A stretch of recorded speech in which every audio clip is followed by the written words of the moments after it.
TV Aberta São Paulo, no Quality by Maracete de hoje estamos recebendo Iremar Melo. Ele é fundador da Liga dos Atores, Artistas e Produtores do Estado de São Paulo. Ele é diretor, é produtor, trabalha na carreira há mais de 30 anos. Confiram. Olá, primeiramente eu quero agradecer a Mara Cedro, ao programa Quality da TV Aberta São Paulo e dizer que é uma alegria estar aqui, né, Mara? Bater um papo com você, falar sobre teatro, cinema, cultura, sobre políticas culturais. Quero dizer que é uma felicidade estar aqui com você. Obrigado pelo convite, viu, querida?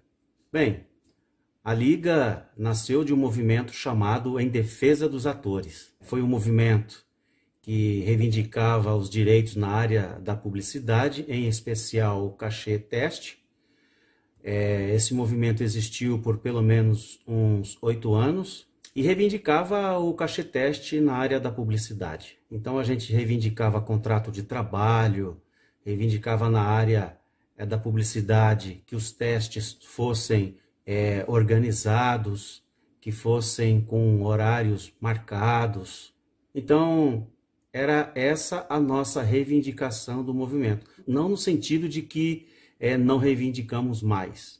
É porque o movimento em defesa dos atores, né, passou a se chamar Liga dos Atores, Artistas e Produtores do Estado de São Paulo. Então, o movimento em defesa dos atores, nome esse que a gente procurou dar e fazer uma referência aos serviços de proteção, né, serviços de direito ao consumidor. Então a gente quis criar um paralelo com esses organismos, né, de proteção. E aí a gente criou o movimento, né, em defesa dos atores em São Paulo. E aí nós fizemos várias reivindicações, né, fizemos reuniões, fizemos assembleias, reivindicamos o aumento do cachê teste, até porque era um movimento que na época a gente reivindicava apenas e tão somente na área da publicidade. Então, por exemplo, um caso, o cachê teste, ele é válido apenas e tão somente na área da publicidade. Não existe, por exemplo, o cachê teste no teatro, nem no cinema e nem na TV. Então, o cachê teste, ele só é válido e pode ser exigido na área da publicidade. Então, o ator, ou atriz, ou o modelo que for fazer um teste na publicidade, né, pode exigir o pagamento do cachê teste, desde que o ator, ou a atriz, ou o modelo, né, apresente o seu registro profissional, ou o seu DRT. Então, é isso, né? A partir daí veio vindo outras reivindicações, né, dentro do movimento. E as reivindicações que eram somente para a área da publicidade, era um movimento só de atores, então começou a surgir, começou a entrar outros profissionais, né, diretores, produtores, técnicos, né? Então começou a ter outras reivindicações. E aí nós tivemos que expandir o movimento, né?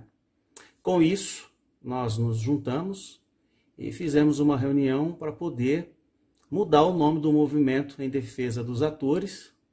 E aí a gente resolveu alterar o nome para Liga dos Atores, Artistas e Produtores do Estado de São Paulo. E aí a gente construiu esse nome, né? Até porque o movimento em defesa dos atores era um movimento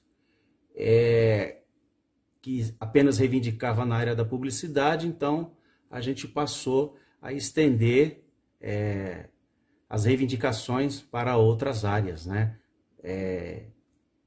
Não só porque, como a gente falava da publicidade, mas aí a gente estendeu para o cinema, para o teatro, para a TV, entre outras áreas, né? Depois começou a vir dubladores também, pedindo auxílio, né? Depois veio artistas circenses, técnicos. Então, por isso que nós fizemos essa alteração, né, do nome, porque houve, vamos dizer assim, uma extensão, né? Veio vindo outros profissionais. Daí surgiu a Liga dos Atores, Artistas e Produtores do Estado de São Paulo, onde a gente pode ser encontrado no Instagram, né? Liga dos Atores Produtores SP, no Instagram e no Facebook, Liga dos Atores e Produtores. E a Liga, a gente vem fazendo aí alguns trabalhos importantíssimos para o setor cultural. A cultura no Brasil sempre ficou em terceiro, quarto lugar, né? A cultura, o setor cultural nunca foi prioridade para os nossos governantes. E com isso, né, a cultura sempre avança patinando, né? Os governantes poderiam ter um olhar mais político, mais profissional para o setor cultural, até porque o setor cultural, né, o teatro, as artes plásticas, o cinema, a literatura, as culturas populares, as culturas tradicionais, por aí vai, deveriam ter respeito do governo, né? Os governantes não se interessam muito por cultura e a prioridade deles é construir pontes, porque pontes todo mundo visualiza, né? Todo mundo vê e lembra do seu governante, segundo a tradição popular que se comenta, né? E o teatro, né, em especial, o cinema, a literatura, as artes plásticas, a música, ficam para a segunda e terceira oportunidade. Então, com isso, a gente perde muito. É sabido que o setor cultural emprega também, gera divisas, gera o turismo. E nós também movimentamos o PIB. E com isso, nós precisamos fazer com que os políticos entendam que a cultura ela é também importante. E é necessário que a cultura esteja presente na cesta básica do brasileiro. Nós não podemos mais deixar que a cultura fique em terceiro, quarto lugar. Visto que o orçamento da cultura, tanto o orçamento federal quanto o orçamento municipal e do estado de São Paulo, ficam a desejar. E quando se tem algum edital ou algum programa, muitas vezes é porque a gente fica cobrando, pedindo, né, exigindo. E o que a gente pede é que os governantes tenham um olhar, né, especial para a cultura. Se a gente conseguir aliar cultura com educação, cultura com tecnologia, eu penso que a gente consegue fazer uma transformação muito importante no país. Numa conversa de roda com alguns amigos, né, a gente até chegou a parafrasear, né, e citamos uma frase que a educação ela ensina a gente a ler e a escrever, né, mas a cultura ensina a gente a enxergar muito mais. Então, países já desenvolvidos têm um desenvolvimento, né, mais avançado nessa questão cultural. E o nosso país, infelizmente, não dá um olhar especial para a nossa cultura. É isso. Além do mais, até porque, né, não está na cesta básica, né, não está no plano de governo dos governantes fazer com que a cultura avance. Todos nós sabemos que a cultura ensina as pessoas a enxergar um pouco mais, a entender a vida, a entender o mundo, né? Para que os governantes querem fazer com que a população tenha conhecimento? Então é isso. A gente faz um apelo para que os nossos governantes tenham um carinho, tenham um pouco mais de zelo pela cultura, não só do Brasil, né? E também um olhar mais poético, um olhar mais construtivo, né? Para também a cultura de São Paulo. Quando a gente fala São Paulo, a gente está falando do estado de São Paulo para o município, né? E o que a gente precisa são de governantes que tenham compromisso com a cultura. É isso. É o que o setor cultural pede. Pois é, São Paulo é a locomotiva, né? É a locomotiva da América Latina, é a locomotiva do Brasil, com todo respeito a outros estados brasileiros, né?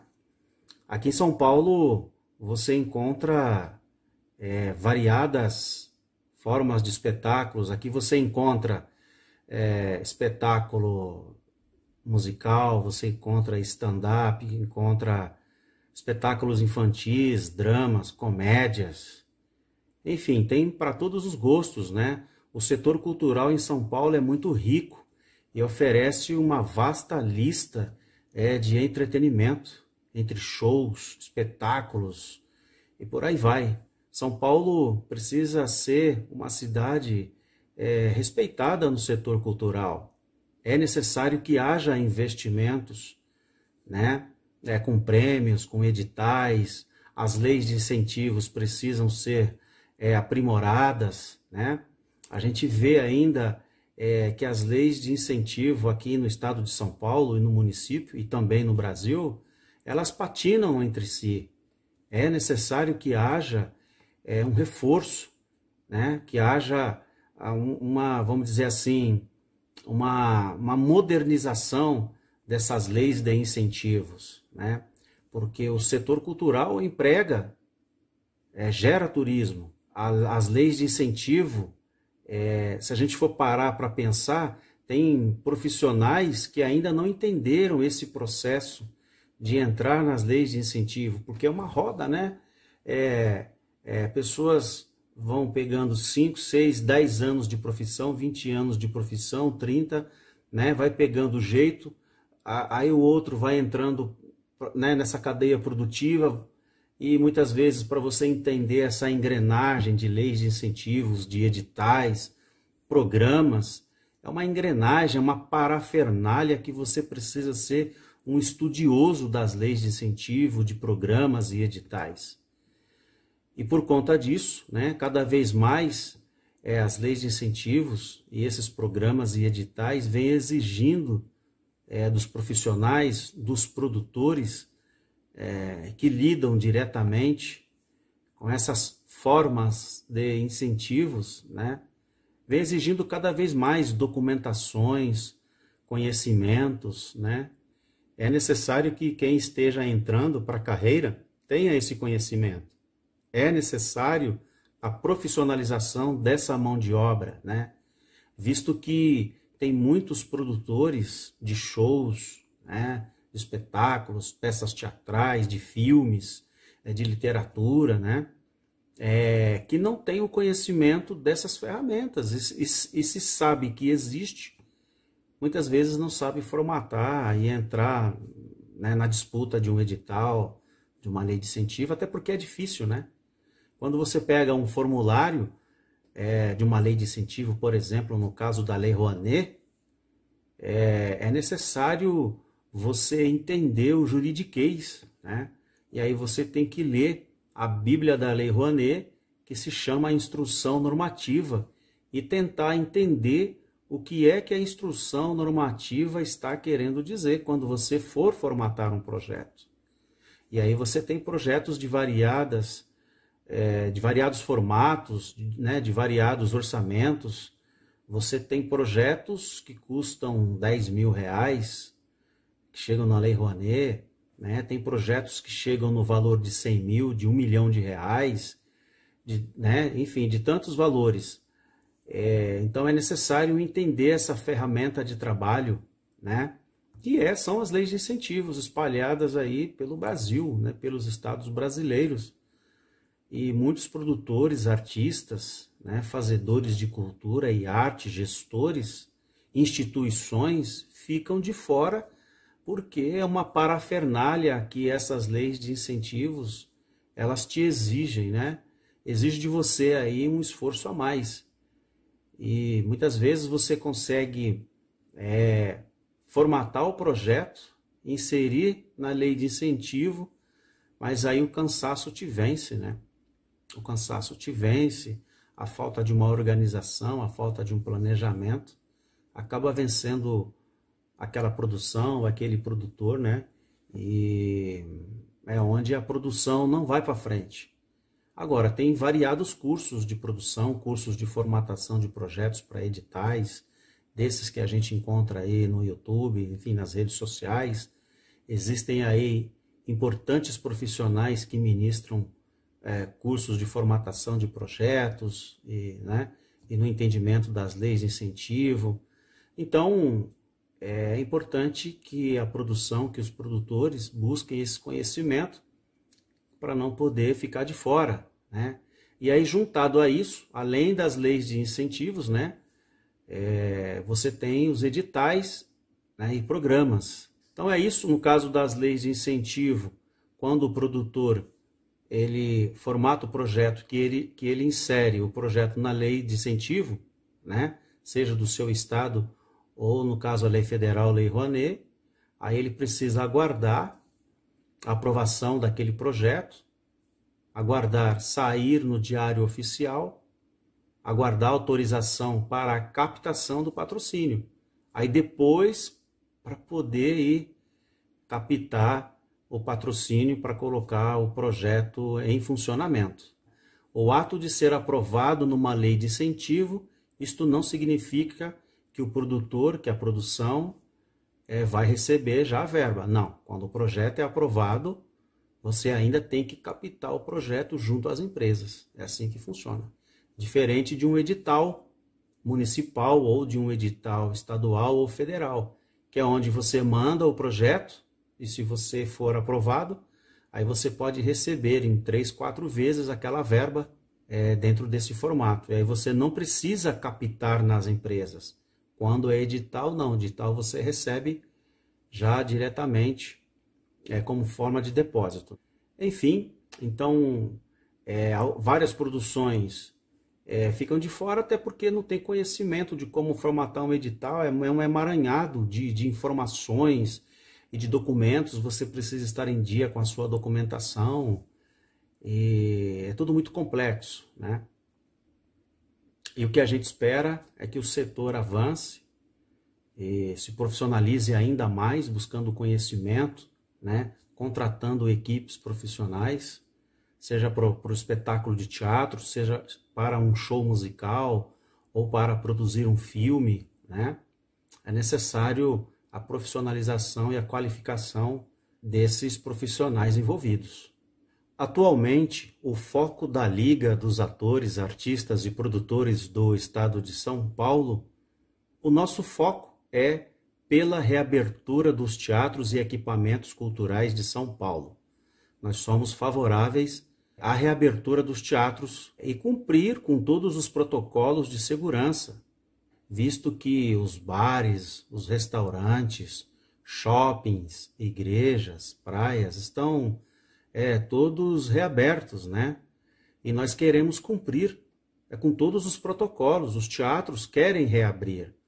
Os teatros querem já, desde então, ter uma data, né? Estão aguardando que a Prefeitura de São Paulo decrete a reabertura dos teatros, né? Regulamente essa questão para que a gente possa reabrir os teatros com total segurança, igual o shopping.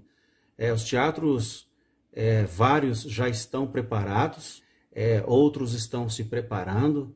Nós vamos utilizar um medidor de temperatura, álcool gel, enfim, entre outros elementos citados e solicitados pela vigilância sanitária. Meados de mais ou menos ali abril, março, os teatros estão fechados e já interam já pelo menos aí uns 5 meses, 6 meses que todos os teatros estão fechados, aguardando aí que o prefeito faça o decreto e a regulamentação de abertura dos teatros. O governo do estado de São Paulo acenou pela reabertura dos teatros e solicitou que os teatros fossem reabertos no dia 27 de julho, na incumbência da prefeitura fazer a regulamentação, né?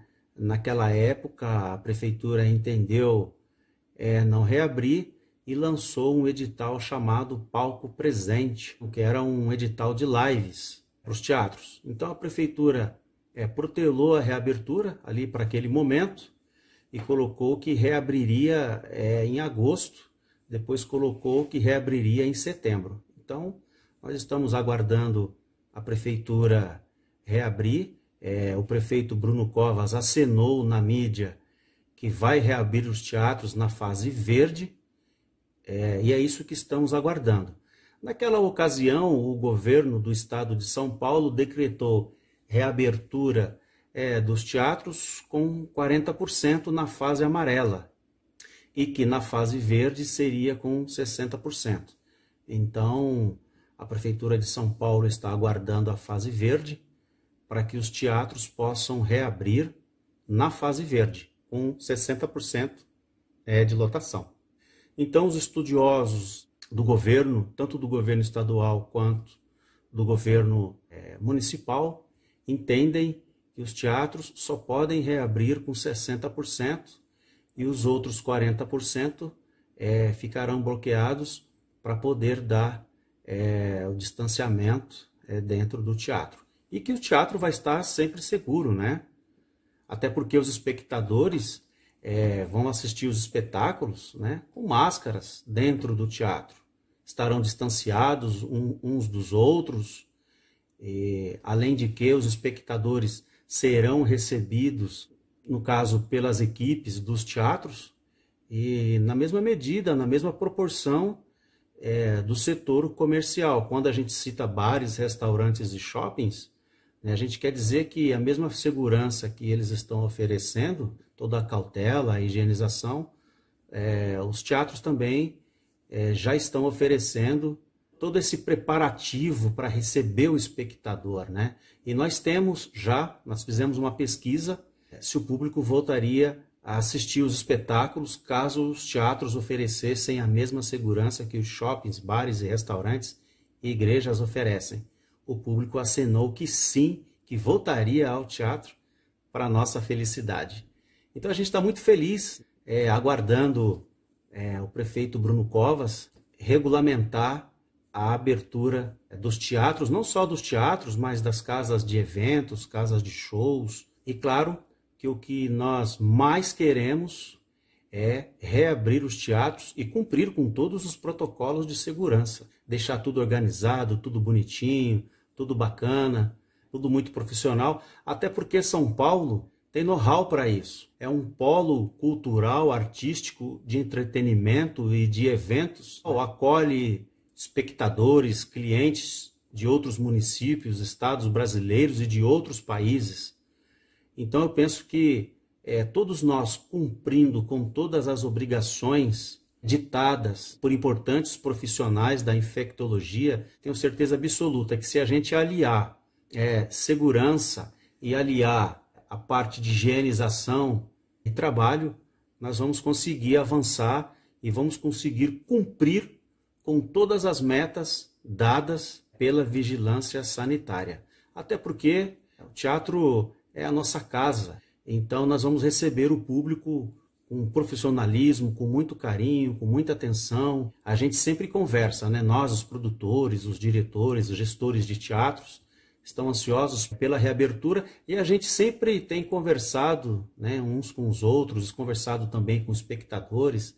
Outro dia eu, caminhando pelo centro de São Paulo, fiz uma live aberta no sentido de que eu fui fazendo uma live caminhando pelo centro de São Paulo e fui perguntando para os transeuntes, né? Fui perguntando e fiz a seguinte pergunta: caso o teatro ofereça a mesma segurança que o shopping oferece, que você frequenta, você iria ao teatro? E aí me responderam que sim, que iriam ao teatro. Então, nós temos aí um público represado, um público querendo ir ao teatro. Isso é o que nós temos como informação, né, como os dados verídicos. E depois que nós tivermos os teatros abertos, claro que a gente vai fazer uma campanha, né, direitinho, junto aos espectadores, junto aos produtores, aos diretores, ao elenco dos espetáculos.